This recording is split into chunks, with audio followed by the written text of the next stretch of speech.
ইয়া গাউসুল আজম। হযরতের আধ্যাত্মিক প্রভাবে বাঘের কবল থেকে ভক্ত উদ্ধারের রহস্যময় ঘটনা শুনুন। একদিন হযরত কেবলা পুকুর পাড়ে বসে অজু করছিলেন।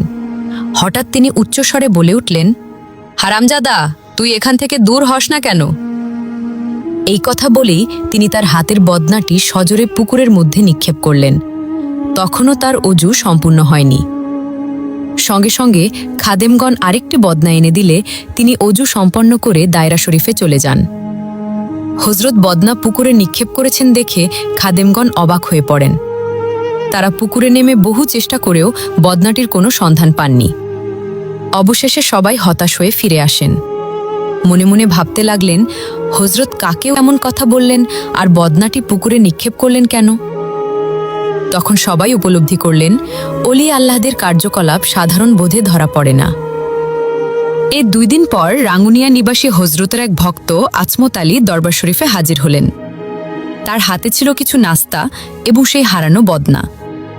তিনি হযরতের খেদমতে বদনা ও নাস্তাগুলো পেশ করে কদমবুচি করলেন এবং দীর্ঘ সময় ধরে কান্নায় ভেঙে পড়লেন। পরে তিনি বাইরে এলে উপস্থিত লোকজন তার কাছে জানতে চাইলেন বদনাটি তিনি কোথায় পেলেন। আজমত আলী বললেন, ভাই, এ এক অপূর্ব ও অলৌকিক ঘটনা।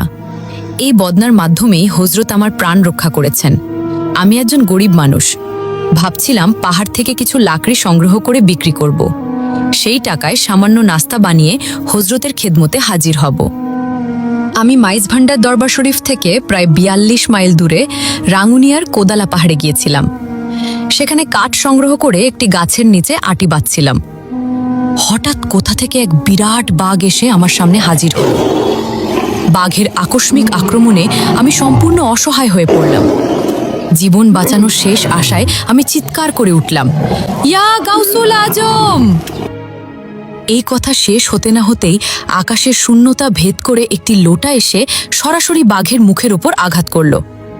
বাঘটি ভয়ে গর্জন করতে করতে পালিয়ে গেল। আল্লাহর অশেষ রহমতে আমি বাঘের কবল থেকে রক্ষা পেলাম।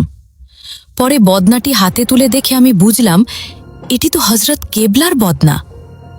আমি বুঝে গেলাম হযরত তার বেলায়াতি ক্ষমতায় এই নরখাদক জন্তুর হাত থেকে আমাকে রক্ষা করেছেন। এরপর বদনা ও লাকড়ি নিয়ে বাড়ি ফিরে গেলাম। লাকড়ি বিক্রি করে সামান্য নাস্তা তৈরি করলাম।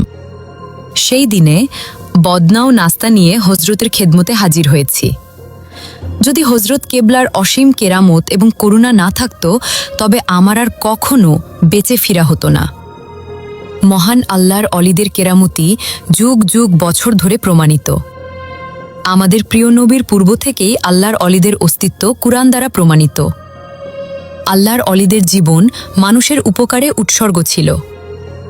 মহান আল্লাহর দেয়া ক্ষমতা বলে তারা